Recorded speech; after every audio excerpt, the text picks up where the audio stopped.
Assalamu alaikum, bienvenue sur le podcast des éditions Mewaddeb, la safe place des femmes musulmanes qui aiment parler de lecture, d'écriture, d'amour et de spiritualité. Moi, c'est Dounia, éditrice et éternelle amoureuse des livres.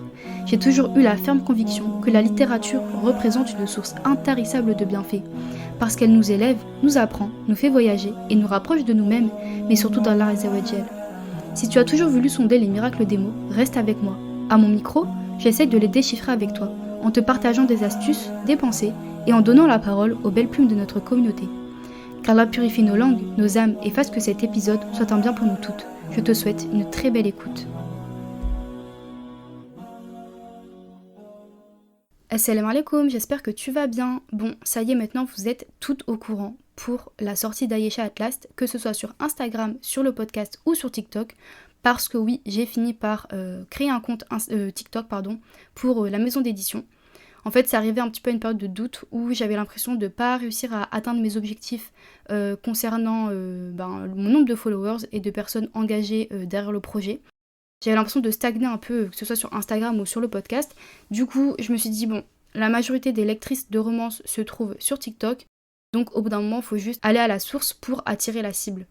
Je sais pas si ça prendra forcément, mais bon, c'est déjà quelques lectrices de plus de prise, donc on verra, khair inshallah. Pour la sortie d'Ayesha At Last, je t'ai prévu quelques épisodes spéciaux, et on commence aujourd'hui avec un épisode spécial sur l'édition d'un livre de A à Z. Donc aujourd'hui dans cet épisode, je vais te raconter tout sur la publication d'Ayesha At Last, en t'expliquant tout le processus de A à Z. Normalement, tu le sais déjà, mais Ayesha At Last, c'est une traduction de l'anglais au français. De ce fait, il y a quelques étapes qu'on va retrouver dans le processus d'édition d'une traduction qu'on ne va pas retrouver dans le processus de publication d'un texte francophone. Donc, je vais essayer de tout expliquer, étape par étape, sans rien oublier et de manière concise. Je me suis dit que ça serait intéressant de faire cet épisode parce que je reçois beaucoup de messages, enfin beaucoup.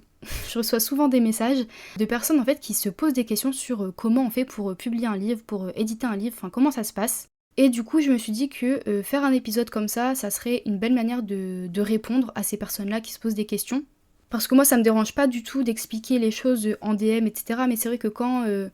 après il faut réécouter chaque message, etc. Ça peut être long. Donc là, au moins je me dis, ça me fait une réponse générale pour tout le monde, qu'on peut réécouter, sans forcément avoir à redescendre dans ses messages, à réécouter tous les vocaux un par un. Voilà, au moins là, sur l'épisode, il y a tout au même endroit. Alors déjà, pourquoi Ayesha At Last ? Alors faut savoir que ce livre, bon, il est sorti en 2019, donc là ça commence à remonter un petit peu, mais je l'avais déjà lu en version originale, donc en anglais, et j'avais vraiment adoré. J'avais adoré parce que c'était une halal romance qui représentait des personnages musulmans, qui étaient vraiment fidèles à la réalité en fait. C'est que dans Ayesha At Last, je trouve que on représente les musulmans, mais pas de manière caricaturale, dans le sens où, en fait, l'autrice, elle n'a pas cherché à dessiner des personnages parfaits, et elle n'a pas non plus cherché à dessiner des personnages critiquables de A à Z. En fait, ce qu'elle a fait, c'est juste qu'elle a présenté ces personnages de manière complexe, de manière imparfaite, en fait, juste de manière réaliste. Et ça, c'est toujours quelque chose que j'ai adoré dans ce livre, parce qu'en fait, juste, on se sent représenté, et juste, bah oui, dans notre communauté, il y a autant de personnes bonnes que de personnes mauvaises, et même celles qui sont entre guillemets mauvaises, bah souvent c'est qu'il y a des blessures qui se cachent derrière, il y a des choses qui ne sont pas forcément guéries en elles, et c'est ça souvent qui les pousse à mal agir. De manière générale, moi j'adore quand les personnages des livres sont vraiment complexes. Voilà, c'est pas tout noir ou tout blanc, chacun a ses torts. Pour moi, ça c'est les meilleurs livres. Et de toute façon, je pense que un bon livre, c'est un livre avec de bons personnages. Et de bons personnages, c'est quoi ? C'est des personnages qui sont exactement comme ça, qui sont imparfaits, qui sont complexes. Pour moi, un bon personnage, c'est un personnage auquel on peut s'identifier, un personnage qui est comme nous, en fait, tout simplement imparfait. Ce que j'avais aussi beaucoup aimé, c'est déjà le fait que ce soit une halal romance en fait, parce que je pense que ça fait partie des premiers livres de halal romance dont j'avais entendu parler, il me semble, si je dis pas de bêtises. Et c'est vrai que en fait lire ça, ça m'a questionné en fait. À la fois ça m'a fait du bien parce que je me suis dit ça existe et c'est possible d'aimer dans le halal sans forcément renier ses principes. Et à la fois ça m'avait un peu perturbée parce que je me suis dit mais en fait on fait pas bien les choses quoi. On fait pas bien les choses alors qu'on pourrait bien les faire. Mais sur ça, je pense que je vais réserver un épisode vraiment dédié à l'impact de la halal romance sur ma vision de l'amour et du couple en islam. Je sais pas encore quand ça sortira, mais en tout cas c'est prévu. Ce que j'ai beaucoup aimé aussi dans Ayesha at Last, c'est la place de la culture Desi dans l'histoire. En fait, les personnages sont des personnages sud-asiatiques qui viennent principalement d'Inde et du Pakistan. Et en fait, la culture Desi, elle est omniprésente dans le livre, donc que ce soit par les vêtements, que ce soit par la nourriture, que ce soit par les films, les références culturelles, enfin vraiment, on en parle dans tout le livre. Et même si c'est pas ma culture, bon déjà j'adore cette culture-là, mais même si c'est pas ma culture, en fait j'ai toujours ressenti une sorte de tendresse en fait envers toutes ces références parce que même si c'est pas ma culture encore une fois, je me sentais comme... en fait je comprenais en fait l'importance d'avoir mis toutes ces références-là. Parce que je pense qu'en tant que personne qui avons une double culture et qui vit dans un pays dans lequel cette culture-là n'est pas forcément acceptée, valorisée, etc., le fait de les valoriser justement dans un livre, en fait, je sais pas, ça m'émeut presque parce que je ressens vraiment ce côté-là réconfortant en fait de la culture. C'est un peu un cocon dans lequel voilà, on se réfugie et on a l'impression d'exister plus fort. Et dans lequel aussi on se sent peut-être un petit peu plus protégé que dans le monde dans lequel on vit tous les jours. Et après forcément la culture ça renvoie aux racines, ça renvoie à la famille. Et je sais pas, j'ai toujours trouvé ça hyper... En fait je trouve que les références à la culture Desi dans le livre, elles créent vraiment quelque chose de chaleureux dans Ayesha at Last. Et ça c'est vraiment quelque chose que j'ai toujours aimé dans ce livre. En fait ce que je ressens vis-à-vis de ça c'est assez fort, mais j'arrive pas trop à l'exprimer là à l'oral tout de suite. Mais je pense que vous avez compris là où je veux en venir. Et pour finir, le personnage d'Ayesha, vraiment, cœur sur elle, vraiment, comment vous dire en fait, l'amour que j'ai ressenti pour elle la première fois que j'ai lu le livre, je pense que je me suis jamais aussi bien sentie représentée à travers un personnage de fiction. Ayesha, c'est l'aînée de sa famille, c'est celle qui prend un peu toutes les responsabilités, c'est une personne brillante qui fait des études, qui est professeure, mais qui rêve de poésie, d'être poétesse, qui adore lire, qui adore écrire. C'est un personnage très terre-à-terre, très réaliste, très dans la raison, voilà, c'est ça. Mais en même temps qui adore rêver. Et vraiment, moi, je me suis à 100% reconnue en elle. Et je sais qu'il y en a beaucoup d'entre vous qui se reconnaîtront aussi en elle parce qu'en fait, Ayesha, c'est nous, en fait, tout simplement.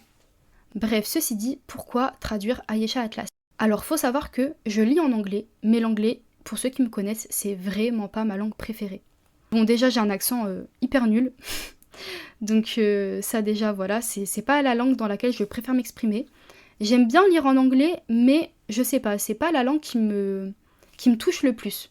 Malheureusement, pour lire des halal romances, fallait toujours lire en anglais. Et j'étais vraiment frustrée en fait de ça parce que je me disais mais ça serait tellement bien que le public francophone puisse y accéder. Et bon, après vous connaissez les maisons d'édition françaises, c'est pas demain qu'on va voir des rayons entiers de halal romances dans les librairies.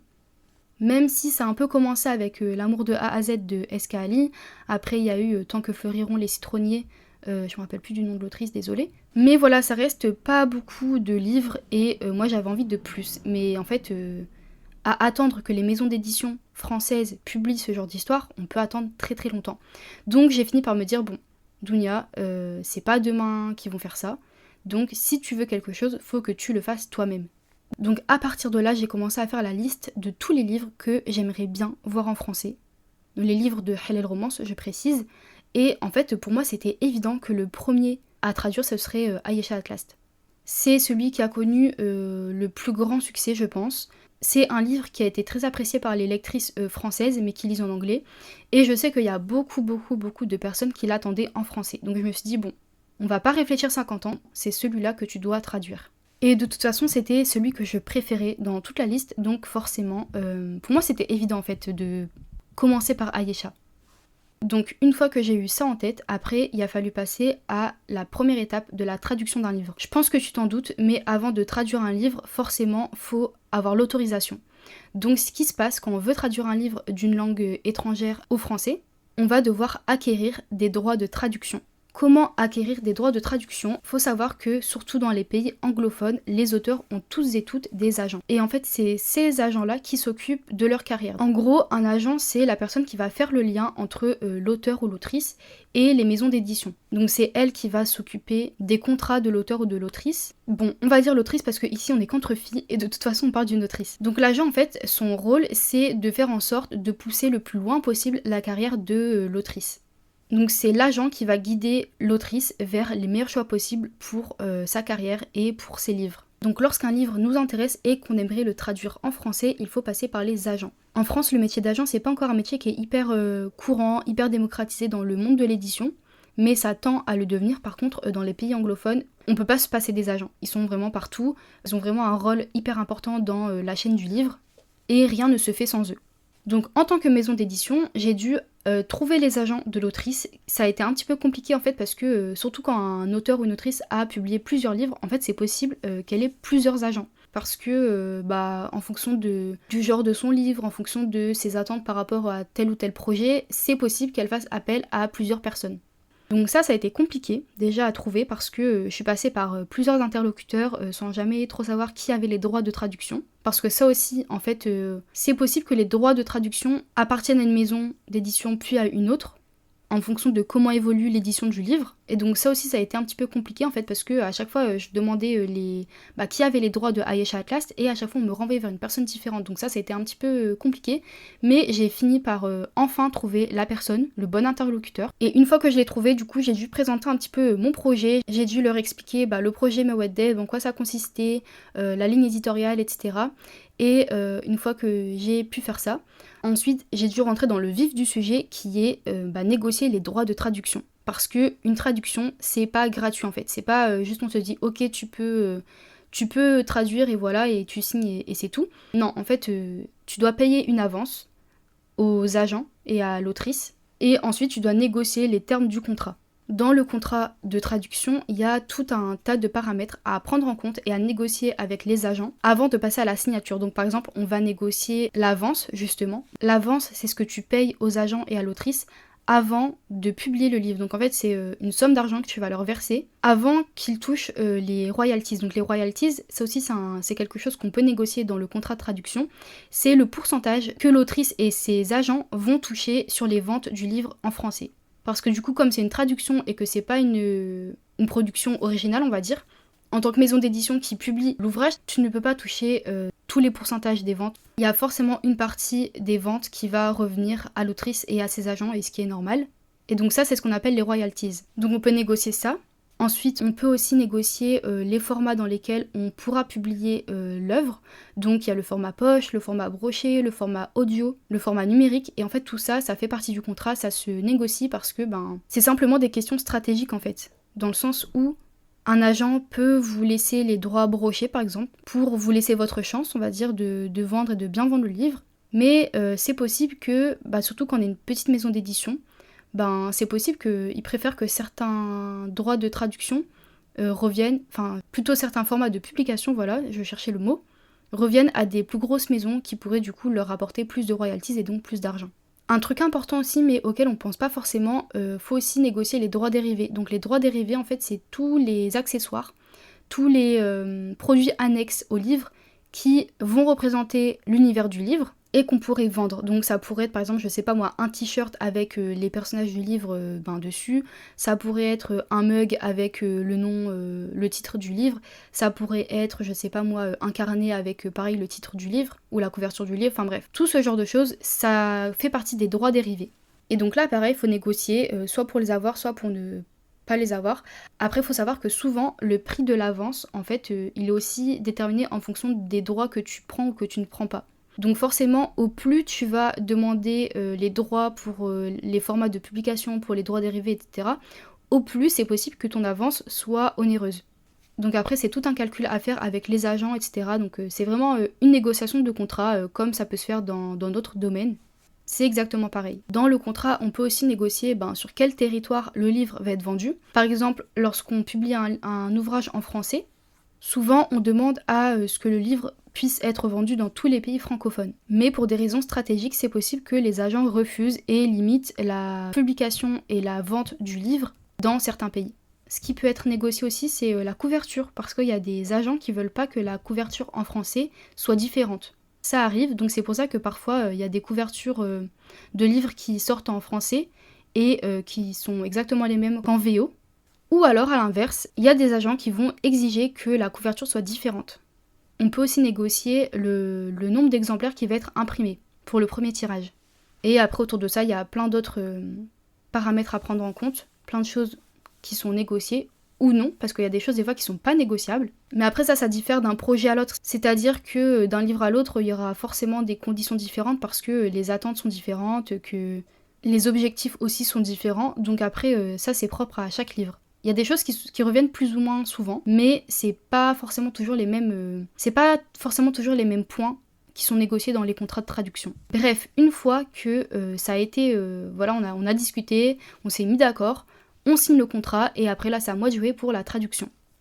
Donc la deuxième étape c'est forcément la traduction du livre. Donc premièrement, ce que je fais toujours avant de me plonger dans la traduction, c'est que je fais une lecture hyper attentive de l'histoire. Donc j'essaye de repérer les passages qui sont idiomatiques, les références culturelles, bref tout ce qui n'est pas forcément évident à traduire mot à mot. Et je fais mon maximum pour m'imprégner du style, du ton et de l'ambiance du livre pour reproduire quelque chose de similaire en français. En même temps, ce que je fais, c'est que j'essaye de me baigner au maximum dans la langue source. Donc là, c'était l'anglais. Donc moi, ce que je fais quand je suis en période de traduction, c'est que tout ce que je regarde, c'est en anglais. Tout ce que j'écoute, c'est en anglais. Tout ce que je lis, c'est en anglais. Et ça m'aide toujours en fait parce que je trouve que quand tu t'habitues à une langue, après c'est plus facile de la traduire. Et c'est aussi hyper important parce que les langues vivantes, elles évoluent. Il y a forcément des nouvelles expressions qui apparaissent. Il y a des nouvelles références culturelles qui apparaissent et ça en fait faut les avoir en tête parce que c'est possible que tu passes à côté de quelque chose si par exemple tu passes devant une expression en anglais et en fait tu te rends pas du tout compte que c'est une expression figée quoi. T'as l'impression que c'est une phrase que tu peux traduire mot à mot mais en fait pas du tout, c'est une expression et donc ça c'est hyper important parce que faut vraiment avoir en tête que tu traduis une langue vivante, tu traduis une langue qui évolue, tu traduis une langue qui bouge en fait tous les jours. Donc pour être sûr de bien la traduire, il faut être à jour sur l'utilisation de la langue. Bref, je pense que t'as compris, en fait c'est juste que faut pas rater les subtilités et pour ne pas les rater, faut être un maximum au contact de la langue. Ensuite, comme je te le disais au début, dans Ayesha at Last, il y a beaucoup de références à la culture d'Ezi. Et du coup, il y a une autre langue qui est présente, c'est l'ourdou. Bon, elle n'est pas présente en masse, mais voilà, il y a quelques mots, quelques expressions qui viennent de l'ourdou qui sont dans le livre. Donc même s'il y avait des notes de bas de page, quoique pas tout le temps, mais il y avait parfois des notes de bas de page pour donner la traduction de ces mots-là, en fait je voulais m'assurer de donner la version la plus juste possible en français parce que des fois même c'est possible que les notes de bas de page en anglais ne soient pas forcément correctes parce que je sais pas moi, peut-être que l'éditeur ou l'éditrice n'a pas fait correctement ce travail-là de traduction et de notes de bas de page, n'a pas forcément pris le temps d'aller chercher la vraie signification des mots pour les expliquer en note de bas de page, ça arrive. Donc moi je préférais jouer la carte de la sûreté et revoir tout de A à Z pour être sûre de ne pas vous donner des fausses traductions. Et donc là pareil, comme dans le livre il y avait beaucoup de références culturelles à la culture d'Ezi, ce que j'ai fait c'est que j'ai fait en sorte de m'instruire sur cette culture-là. Donc j'ai regardé des films, j'ai regardé des séries, j'ai cuisiné, mais c'est parce que le livre vraiment il me donnait trop envie tout le temps de manger indien, vraiment c'est... En plus mon amour pour cette nourriture-là, pour cette cuisine-là, vraiment c'est trop bon. Et comme dans le livre il cuisine tout le temps, j'avais tout le temps envie de reproduire les recettes. Donc j'ai cuisiné, après ce que j'ai fait aussi c'est que je me suis un peu instruite sur les vêtements, sur l'histoire, etc. Parce qu'il y a quelques références quand même à l'histoire de l'Inde qui étaient importantes à connaître pour ne pas traduire n'importe comment. Et après, pour les vêtements, j'ai essayé de voir un petit peu pour pas me tromper dans... Par exemple, des fois, il y avait des... Parce que parfois, il y avait des descriptions de vêtements et du coup, je voulais être sûre de ne pas traduire n'importe comment ces passages-là parce que si j'avais la mauvaise image en tête du vêtement, en fait, ma traduction allait être fausse. Donc à chaque fois, je faisais des tableaux Pinterest avec tous les vêtements mentionnés dans l'histoire. Et ça, pareil, non mais c'est trop beau. Vraiment, les vêtements traditionnels indiens et pakistanais, ils sont trop beaux. Donc ça, on va dire que c'est tout le travail préparatif avant de se lancer vraiment dans la traduction. Mais c'est un travail qui est hyper important en fait parce que des fois c'est grâce à ça en fait que tu vas faciliter ta traduction. Parce que forcément tu passes sur un passage, tu vois, je sais pas moi, le nom d'un vêtement, le nom d'un plat, forcément ça va faire tilt dans ta tête et tu vas te dire ah oui, là ça parle de ça. Alors que si tu t'étais pas forcément renseigné avant, que t'avais pas pris le temps de chercher, en fait tu vas chercher pendant 15 ans en pleine traduction. Et tu vas finir par perdre du temps en fait tout simplement.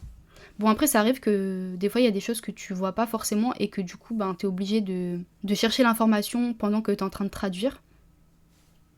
D'ailleurs des fois c'est hyper frustrant parce que tu ne trouves pas la signification ou la référence tout simplement. Du coup tu passes des heures à chercher sans trouver. Mais bon, en général, après, il y a quelques autres indices dans le livre qui permettent de trouver la bonne référence et de donner la bonne note de bas de page avec la bonne explication. Mais voilà, tout ce travail-là, ce travail préparatif, c'est hyper important. Une fois que j'ai fait ce travail-là, du coup, je me mets à la traduction. Bon, aujourd'hui, je vais pas vous mentir, on a la chance d'avoir des logiciels de traduction professionnels qui sont utilisés dans le monde de l'édition, hein. Les maisons d'édition l'utilisent, les traducteurs les utilisent. Mais même si ça fait gagner du temps, on peut pas reposer notre traduction que sur ça en fait. Parce que le travail de traduction, ça reste un travail qui doit être fait par un humain, parce que je pense que c'est impossible de traduire un livre seulement avec ce genre de logiciel. C'est pas possible. De toute façon, une fois que tu repasses sur le texte, tu vois plein d'erreurs, tu vois plein de... Ne serait-ce que par exemple les expressions, et le logiciel il va pas forcément les reconnaître, du coup il va te faire de la traduction mot à mot alors que c'est pas du tout ce que ça veut dire. Donc c'est sûr que ça aide à aller plus vite, que ça aide dans le travail de traduction, mais on peut pas du tout reposer tout le travail là-dessus. Une fois que j'ai passé le texte au logiciel de traduction professionnelle, je repasse vraiment sur chaque mot, sur chaque phrase, et pas qu'une fois. Une fois que le premier jet de traduction est terminé, je repasse encore sur tout le manuscrit, et ça peut-être 3 fois, pour corriger les inexactitudes, pour corriger les anglicismes, pour annoter les références. Bref, je fais vraiment un travail de fond et de correction intense pour être sûr que tout soit ok. Une fois que la traduction elle est assez fluide et cohérente, j'envoie le texte en fait à une relectrice sensible. Une relectrice sensible ou juste lectrice sensible parfois aussi, on les appelle comme ça, c'est une personne qui est chargée de lire un manuscrit afin de souligner les mots ou les passages pouvant être jugés offensants par les lecteurs d'une communauté donnée. Donc en fait, ce qu'elle va faire, la relectrice sensible, c'est qu'elle va bien s'assurer que la traduction de tous les passages soit en accord avec la réalité. Donc pour ma part, cette relectrice, elle a fait en sorte de corriger mes traductions des mots issus de l'ourdou. Elle m'a aussi aidé à mieux décrire certains vêtements ou certaines recettes. Parce que c'est vrai que parfois, des recherches seules, ça suffit pas. Donc là, à ce moment-là, une personne qui est vraiment issue de la culture, en fait, ça change tout parce qu'elle va te donner les vraies informations tout simplement. Elle va te donner les vraies descriptions de ce qui est mentionné dans le livre et vraiment ça fait toute la différence. Et je vous mens pas, j'ai eu la chance d'avoir une amie, Daisy, donc en fait, c'est elle qui s'occupait de ça. Cœur sur toi, Ina, parce que vraiment, sans toi, je sais pas comment j'aurais fait.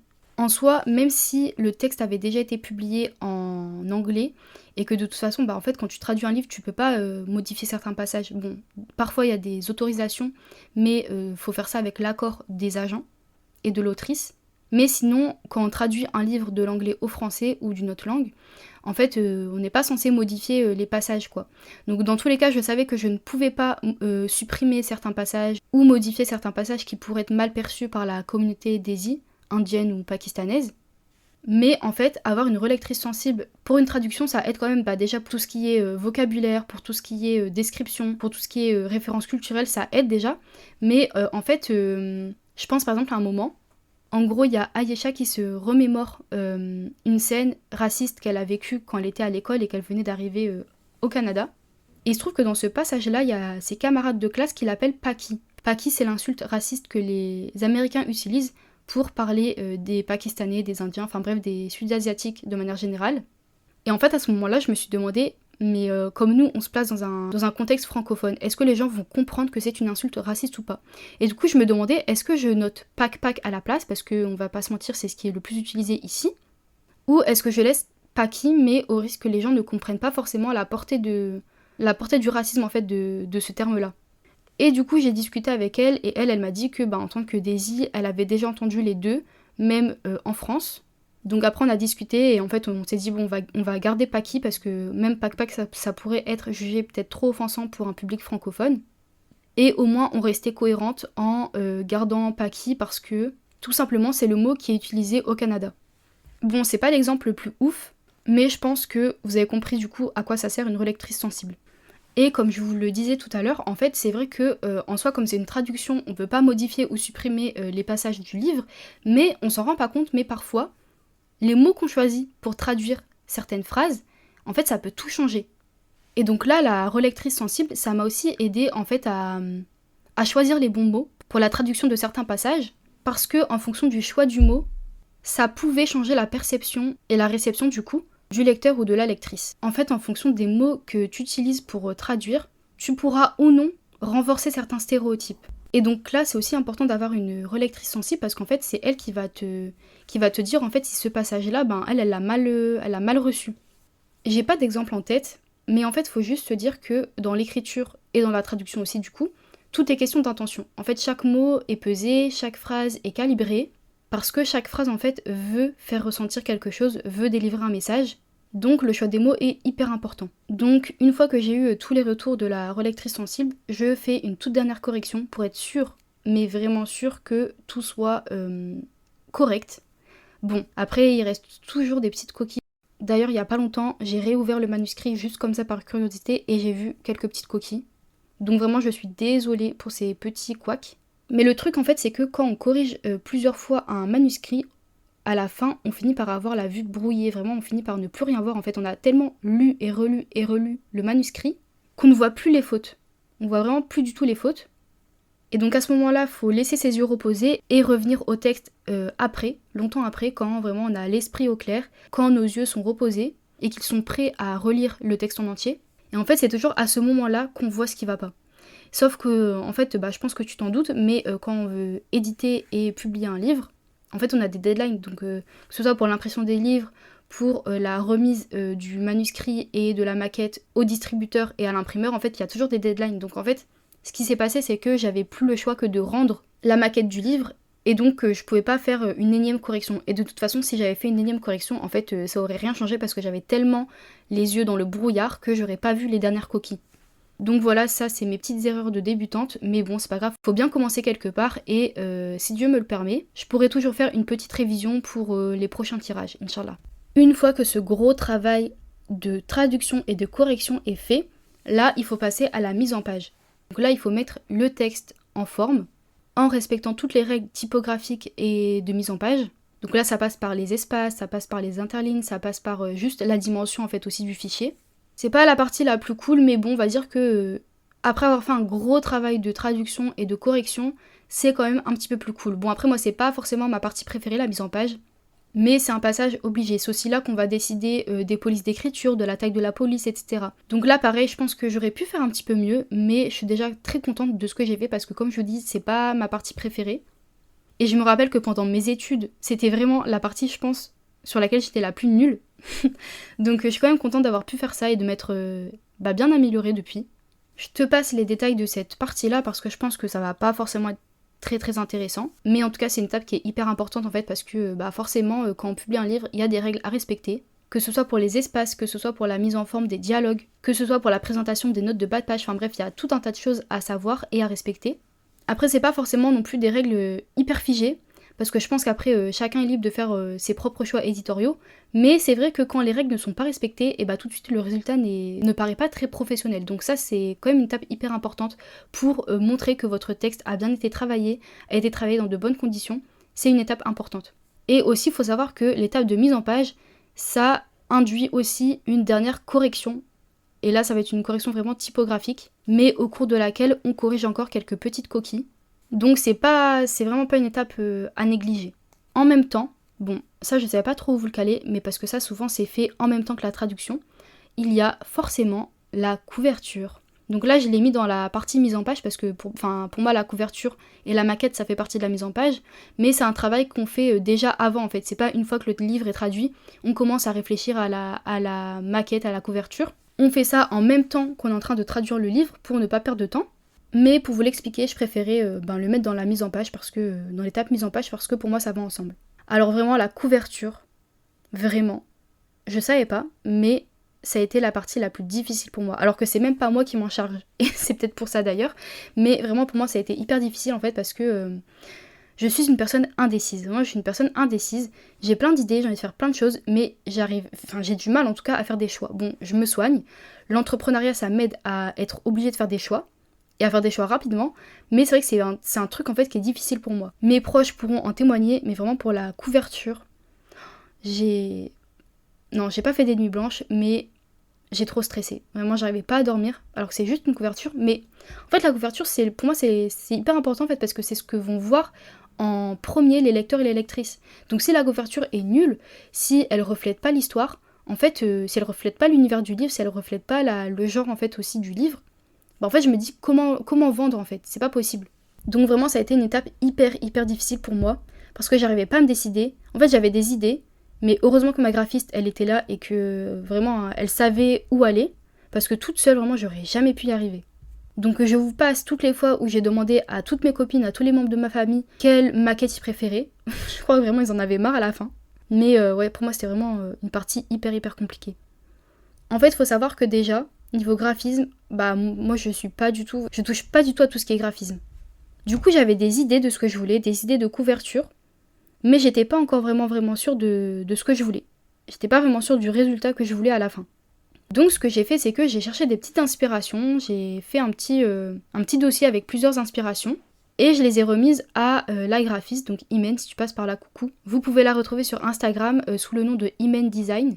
Elle est spécialisée dans le graphisme de couverture de livres, et vraiment je vous la recommande à 100% si vous voulez travailler avec une graphiste. Elle est hyper à l'écoute, elle sait toujours viser juste, en fait elle comprend vite les besoins en fait, et du coup elle arrive à proposer des choses qui sont vraiment en accord avec ce qu'on veut. Et surtout, c'est une personne hyper gentille, hyper bienveillante, hyper douce. Et ça, vraiment, ça rend la collaboration hyper agréable, tout simplement. J'ai adoré travailler avec elle. Et si c'était à refaire, bien sûr que je le referais. Qu'Allah lui accorde le meilleur parce que vraiment, elle le mérite. Donc, revenons-en à la couverture. Ce que j'ai fait, c'est que j'ai envoyé toutes mes idées à Imen. Et ensuite, elle m'a aidé à les mettre en forme et à trouver une direction cohérente avec l'univers du livre et avec le genre dans lequel il s'inscrit. Parce que je pense que tu l'as déjà remarqué, mais en fonction du genre du livre, il va avoir des modèles types, en fait, des formes de couverture qui reviennent plus ou moins souvent. Par exemple, les couvertures de thriller, en fait, on reconnaît directement que c'est une couverture de thriller. Pareil pour les couvertures, je sais pas moi, de fantasy, ça pareil, on remarque directement que c'est de la fantasy. Et donc là, comme c'était une couverture de comédie romantique, il fallait que ce soit en accord avec ce genre-là. Et là, c'est hyper important de faire appel à une professionnelle parce qu'en fait, moi toute seule, j'étais pas partie sur une... Enfin, en fait, j'avais pas en tête l'idée d'une couverture de comédie romantique, j'avais une toute autre idée, mais en fait, qui n'était pas du tout adéquate au genre du livre. Je sais pas si tu vois, mais souvent, les couvertures de rom-com, c'est des couvertures avec des personnages qui sont pas... c'est pas qu'ils sont pas nets, mais c'est des personnages qui sont... En fait, contrairement aux livres, par exemple, de fantasy, où les personnages sont dessinés vraiment en détail, les couvertures de rom-com, les personnages sont dessinés, mais avec beaucoup moins de détails. Souvent, ça va être des couleurs flashy, avec voilà, des titres écrits un peu en gros, avec des polices d'écriture qu'on remarque très facilement. Je pense au livre par exemple, je sais pas pourquoi je pense à celui-ci en premier, mais à la couverture du livre de Spanish Love Deception, avec mon super accent anglais. Je pense que tu as un petit peu le genre, même à certains livres de Ali Hazelwood. En fait, c'est un petit peu dans cette vibe-là, les couvertures de rom-com. Et heureusement que je suis passée par une graphiste, parce que vraiment, moi, j'étais partie sur toute autre chose. Et en fait, j'aurais peut-être pris le risque de faire une couverture de livre qui n'était pas du tout en adéquation avec le genre du livre. Et ça, c'est un problème, en fait, parce que ça peut impacter les ventes du livre. Parce que, admettons, une personne qui est vraiment fan des rom-com, qui tombe sur le livre en librairie, mais en fait, elle se rend compte que la couverture du livre, c'est pas trop comme les autres livres de rom-com qu'elle connaît déjà. En fait, elle va peut-être se dire, bon ça c'est pas du tout de la rom-com, donc je passe et je prends même pas la peine de lire le résumé. Donc pour ça, c'est hyper important. Et ensuite, moi j'avais quelques attentes concernant la couverture. Déjà, je voulais absolument qu'on voit Ayesha sur la couverture parce que vous-même vous savez qu'en France, à chaque fois qu'on fait des traductions de livres de l'anglais au français avec des personnages racisés en couverture, et en fait à chaque fois les personnages racisés sont supprimés des couvertures. Moi je voulais absolument qu'on voit Ayesha devant, qu'on voit Ayesha sur la couverture, qu'on la voit avec son hijab. Pour moi c'était vraiment important, donc déjà ça je le voulais. Et ensuite, quelque chose qui était aussi important pour moi, en fait, comme c'est un personnage qui a une double culture, que la double culture est omniprésente dans le livre et qu'elle fait vraiment partie de l'identité du livre, que ce soit au niveau des références qu'au niveau littéraire, tout simplement, parce que en fait, dans le livre, il y a énormément de références à la culture d'Asie, du coup, comme je le disais, mais aussi à la littérature anglaise. En fait, c'est vraiment un mélange de fiction à la fois bollywoodienne et hollywoodienne aussi, parce que du coup on est à fond dans la rom-com et dans la romance contemporaine, donc ça c'est plutôt la partie un petit peu Hollywood et romance contemporaine qu'on peut trouver en littérature contemporaine. Et en même temps, il y a beaucoup d'influences de Shakespeare, de Jane Austen. C'est vraiment un melting pot de ce qu'est Ayesha en fait. C'est un melting pot de son identité. En fait, parce que quand je vous parle de références culturelles, dans ce livre. Pour moi, c'est pas juste des références qui sont mises comme ça, juste pour faire des clins d'œil, c'est vraiment... En fait, ça fait vraiment partie de l'intention de l'autrice, à mon avis, parce que ça participe à la création de l'univers d'Ayesha Atlast. Sans tout ça, c'est pas Ayesha Atlast pour moi. Et de toute façon, ça se ressent dans l'histoire même, en fait. On ressent toutes ces influences-là dans la fiction même qui est Ayesha Atlast. On ressent en fait les influences bollywoodiennes, on ressent les influences shakespeariennes, enfin, on ressent tout ça. Juste dans la construction du récit, on le ressent. Et du coup, moi, je voulais vraiment que ça transparaisse sur la couverture. Donc, je voulais à la fois qu'on voit que c'est une histoire qui se passe au Canada, et je voulais aussi qu'on voit que c'est une histoire qui porte fièrement la culture d'Asie. Donc, c'est là que Imen est intervenue, et qu'elle a trouvé la superbe idée, en fait, de mettre la skyline derrière de Toronto. Donc, dans le fond de la couverture, on voit la tour CN de Toronto, emblématique de la ville, avec les bâtiments qui l'entourent. Donc ça, vraiment pour moi, c'était une trop bonne idée parce que je voulais vraiment qu'on ressente le côté moderne de l'histoire. Moderne et occidentale surtout. Parce qu'en fait, je voulais pas qu'on tombe sur le livre et qu'on se dise « Ah bah c'est une histoire qui se passe, je sais pas moi, en Inde ou au Pakistan, enfin bref, vous voyez ce que je veux dire ?» Je voulais vraiment qu'on voit que c'est une histoire qui se passe dans un environnement occidental. Mais en même temps, je voulais aussi qu'on voit les influences culturelles de la culture d'Asie. Et là, c'est là aussi que Imen est intervenue en me proposant de marier les deux, en encadrant le paysage du coup de Toronto avec une sorte de dôme, un peu comme sur la couverture de Tant que fleuriront les citronniers, avec un motif fleuri autour. Je ne saurais pas vous redire le nom de ce motif-là, mais en tout cas, c'est un motif qui est typique de la culture indienne et d'Asie. Et du coup, pour finir, on retrouve le titre du livre en gros plan, dans des polices d'écriture qui ressemblent à celles qu'on a l'habitude de voir sur les couvertures de rom-com.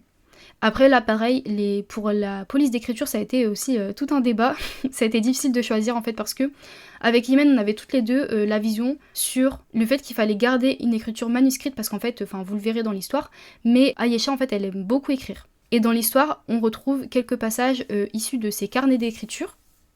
Et il faut savoir que sur la version originale on a cette police là en fait du titre qui est dans une écriture un peu manuscrite justement pour rappeler ça. Du coup on voulait garder ça, mais on voulait aussi différencier, en fait on voulait mettre en valeur le prénom d'Ayesha avec une police différente de Atlast. Donc on a fini par se mettre d'accord sur 2 polices d'écriture, et c'est comme ça qu'on a réussi à trouver entre guillemets l'identité du titre. Et ça aussi du coup ça a été hyper important parce qu'en fait ça a été déterminant pour la mise en page intérieure du livre, parce que du coup vous le verrez, mais les noms des chapitres ont la même police d'écriture que le prénom Ayesha dans le titre sur la couverture. J'ai l'impression que c'était pas très clair, mais je pense que vous avez compris. Donc voilà pour ce qui est de la couverture, en tout cas je suis hyper contente aussi parce que en fait, pour les couleurs aussi, on s'est posé beaucoup de questions. Moi j'étais plus partie sur des couleurs un peu violettes, orange, dans ces tons-là, donc en fait ce qu'on a fini par choisir. Mais Imen elle m'avait aussi proposé des couleurs un petit peu plus roses. Et en fait les deux ça fonctionnait très très bien, et j'aimais beaucoup aussi la proposition en rose. Mais je sais pas, je trouvais que le orange c'était plus dynamique que du rose. Et en tant que musulmane aussi, je pense qu'on connaît peut-être un peu tout ça. Mais vous voyez, il y a ces fameux livres roses. Je pense que vous voyez de quel livre je parle. En fait, c'est des livres qui sont religieux, mais qui sont très très sexistes, qui sont très très misogynes. En fait, une lecture très, très limitante de ce que devrait être une femme musulmane. Et souvent on les appelle les livres roses. Parce qu'en fait, ils ont tous des couvertures roses. Et du coup, j'avais peur qu'en faisant de la couverture d'Ayesha une couverture rose, et ben on associe, en tout cas en tant que musulmane, on associe ce livre-là à ces livres. Alors que c'est pas du tout le même contenu, mais j'avais pas envie de faire le rapprochement entre les deux, donc je voulais vraiment me détacher de ça. Et je sais pas vous, mais j'adore le rose, hein, vraiment c'est une de mes couleurs préférées, j'aime trop les trucs girly, etc. Mais je sais pas, j'aime trop le orange. En fait, je trouve que ça donne quelque chose d'autre, en fait, ça donne un autre caractère au livre. Donc voilà comment on est arrivé à cette couverture là. Bon après je vous passe les détails parce qu'on a fait plein de tests d'agencement de la couverture. Vraiment on est passé par plusieurs croquis différents avant d'arriver à ce résultat là. Mais en tout cas je suis hyper contente d'avoir pu travailler avec Imen parce que je pense que j'aurais pas pu faire mieux en fait pour la couverture d'Ayesha. En fait j'avais une idée en tête mais je savais pas comment la concrétiser. En fait c'est les propositions d'Imen et son travail qui ont permis de vraiment illustrer l'univers d'Ayesha Atlast à la perfection. Donc je suis trop contente de cette couverture et j'espère vraiment qu'elle vous plaît. Après, chacun ses goûts, impossible que vous n'aimiez pas la couverture, mais en tout cas moi je suis très très contente de ce résultat là.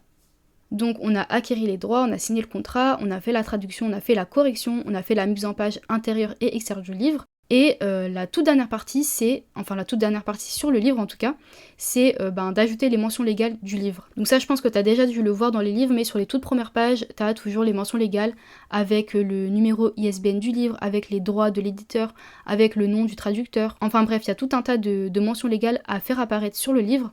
Et ça, c'est vraiment des choses qu'il ne faut pas rater.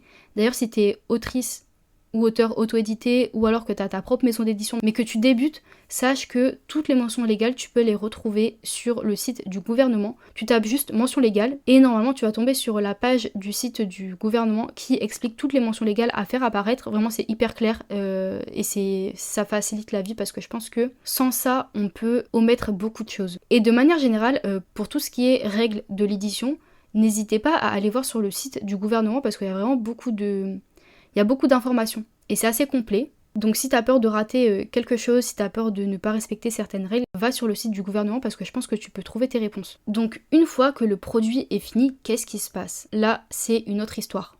J'ai beaucoup réfléchi à la manière dont j'allais vendre ce livre parce qu'en fait au début je voulais faire de la vente directe, c'est-à-dire que je voulais vendre que sur mon site internet. Mais j'ai bien fini par me rendre compte que j'avais pas assez de visibilité pour vendre autant de livres, en tout cas autant de livres que je l'espérais, que je le voulais. Donc je me suis dit, pour avoir le plus de visibilité possible, il faut passer par les librairies. Alors comment ça se passe pour avoir ces livres en librairie? Bien souvent, ce qui se passe dans l'édition, c'est qu'on passe par un diffuseur-distributeur. Donc son rôle à lui, au diffuseur-distributeur, ça va être de diffuser, de faire de la pub en fait auprès des libraires de votre livre, et ensuite d'envoyer les stocks chez ces mêmes libraires, en tout cas chez ces libraires partenaires. Et en fait, ça m'arrangeait bien aussi de passer par un distributeur parce que j'avais envie de me décharger de cette partie-là, de cette partie de l'envoi des colis, de la gestion des stocks et tout. Enfin, j'aurais pu le faire, mais j'avais envie de me débarrasser de ça pour pouvoir avancer sur le vrai travail éditorial. Bon, après, du coup, ça a un prix parce que quand tu passes par un distributeur, forcément, lui aussi prend une marge sur les ventes du livre. Donc, forcément, quand tu fais de la vente comme ça par un distributeur, tu gagnes moins on va dire sur la vente du livre parce que forcément il y a une part qui va au libraire et au distributeur, alors que quand tu fais de la vente directe, toi t'as tes parts et après les autres parts vont à l'autrice. Mais je me suis dit que vendre le plus de livres possible, fallait forcément passer par des libraires en fait, par des librairies, parce que c'est là vraiment que les livres sont visibles. Et après ça peut paraître bête, mais c'est vrai qu'il y a beaucoup de lecteurs et de lectrices en fait qui ont l'impression que quand un livre n'est pas disponible en librairie et qu'il ne se vend que via le site de l'éditeur, ils ont l'impression que c'est pas forcément très professionnel. Ou que ça va être peut-être moins bien qu'un livre qui est présent en librairie. Donc après ça c'est une stratégie à adopter, faut peser le pour et le contre, mais moi ça m'allait bien de passer par cet intermédiaire. En plus, ça m'arrangeait aussi parce qu'en fait, le diffuseur-distributeur par lequel je passe fait aussi de l'impression. Du coup, pour le livre, ça m'arrangeait bien parce que j'avais et l'imprimeur, et le diffuseur, et le distributeur au même endroit. Donc pour la communication et le relais des informations, je trouvais que c'était plus simple. Par contre, j'ai beaucoup réfléchi par quel distributeur j'allais passer, parce que j'avais soit le choix entre des distributeurs qui faisaient que de la distribution communautaire, donc en gros qui placent les stocks dans des librairies musulmanes, ou bien j'avais le choix entre des distributeurs qui ne placent les livres que en grande surface, donc tout ce qui est Furet, Amazon, Fnac, Cultura, enfin bref, ces grandes librairies-là. Mais moi je voulais quand même un distributeur grâce auquel je pouvais être présente aux deux endroits. Et en fait c'est là que j'ai découvert la Sophia 10, donc c'est un distributeur, diffuseur et imprimeur aussi du coup, qui lui s'occupe de envoyer les stocks aussi bien dans les grandes surfaces que dans les librairies musulmanes. Donc pour moi ça c'était vraiment le combo gagnant, parce que je sais pas encore où va mener la suite, mais j'ai quelques idées pour la suite et je me dis que avoir une présence en librairie musulmane, ça pouvait être bien en tout cas. Bon, mon travail ne s'arrête pas là du coup, parce que même si c'est le distributeur qui se charge de la commercialisation du livre, après c'est à moi aussi de faire un travail de communication autour du livre. Donc le diffuseur-distributeur, il va s'occuper, enfin là c'est surtout le travail du diffuseur, il va s'occuper de faire la promotion du livre auprès des professionnels de l'édition, donc ça va surtout être les libraires, etc. Et moi mon travail en tant que éditrice, c'est de faire la promotion du livre auprès des lecteurs et des lectrices.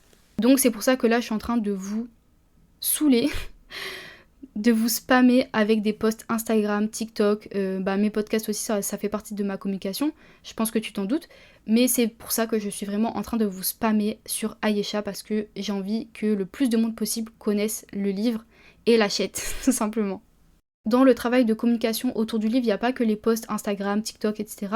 Il y a aussi les envois de service presse à des chroniqueuses littéraires qui font d'ailleurs un super travail, vraiment je les remercie du fond du cœur parce que j'en attendais pas autant en fait et il y en a déjà certaines qui l'ont reçu, qui ont déjà lu le livre et vraiment cœur sur elles parce que elles font vraiment un travail de fou.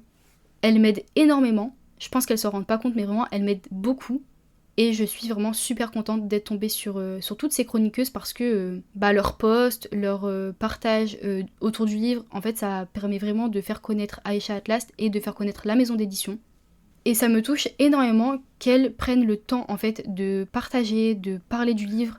En fait, elles font plus que ce que j'espérais. Et ça me touche beaucoup en fait parce que je me dis mais en fait elles m'apportent un soutien énorme, elles s'en rendent pas compte. Et je sais que ça part que de bonnes intentions parce qu'elles veulent vraiment en fait voir ma web grandir, elles veulent vraiment pousser cette petite maison d'édition à la réussite et ça me fait vraiment trop plaisir vraiment.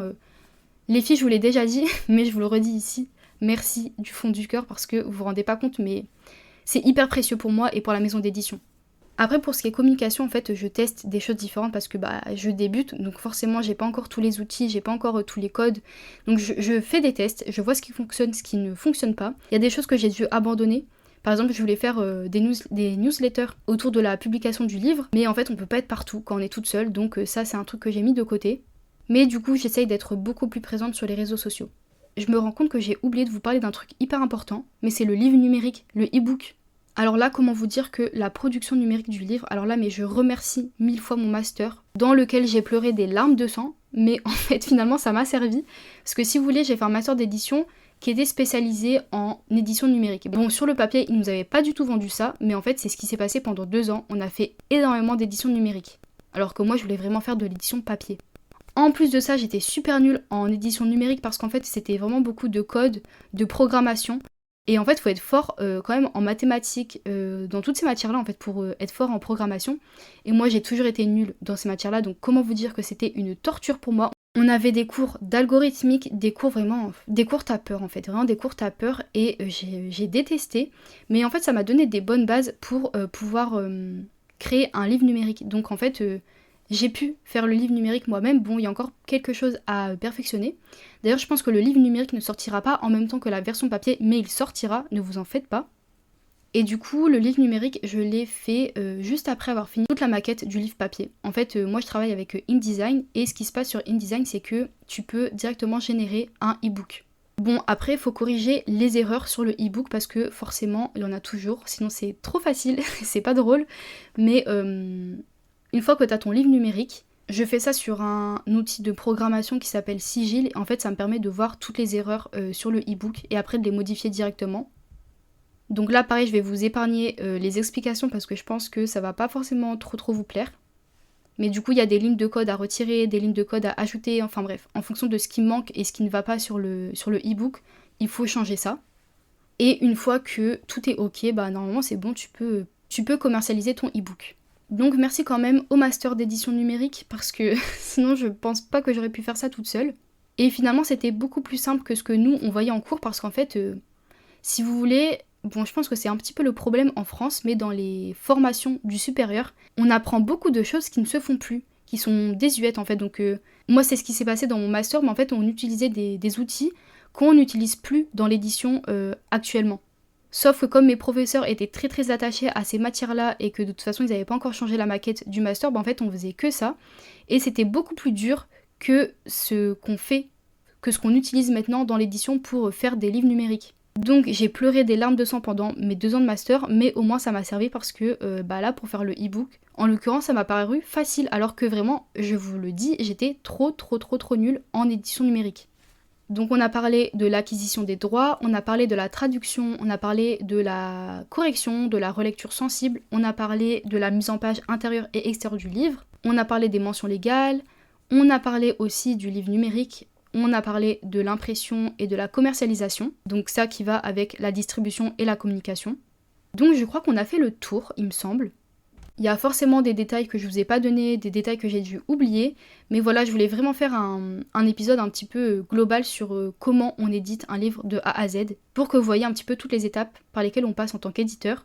Et je sais que les lecteurs et les lectrices sont de plus en plus exigeants, et je le comprends totalement, mais je pense que voir aussi un petit peu les dessous de l'édition, voir comment ça se passe dans la réalité, surtout pour les petites ME, parce que moi je rappelle, je suis toute seule. Donc en fait, je fais ça toute seule. Bon après, bien sûr, je fais appel à des prestataires, par exemple pour la couverture, je passe par un distributeur pour la commercialisation, mais sinon le travail d'édito, je le fais vraiment toute seule de A à Z. Et du coup, je me dis que pour les lecteurs et les lectrices, voir un peu comment ça se passe dans la réalité, ça peut parfois les... comment dire, ça peut peut-être leur faire rendre compte que c'est pas un travail facile et que forcément, tout ne peut pas être parfait. Parce que j'ai l'impression que quand même aujourd'hui, bon là c'est un petit peu mon coup de gueule d'éditrice, mais j'ai l'impression que les lecteurs et les lectrices s'attendent toujours à avoir des résultats hyper parfaits. Ce que je comprends parce qu'on paye un produit, donc on s'attend à ce que les choses soient bien faites, mais il y a toujours des petits couacs en fait. Et là, en l'occurrence moi, c'est le premier livre que j'édite toute seule. Je sais que le livre n'est pas parfait. J'ai déjà vu des petites erreurs, rien que sur l'impression du livre, il y a eu des petits couacs. Rien de bien méchant, mais moi ça me dérange un peu les petits défauts que j'ai aperçus sur le livre imprimé. Mais voilà, c'est le premier, donc s'il vous plaît, soyez gentils avec moi.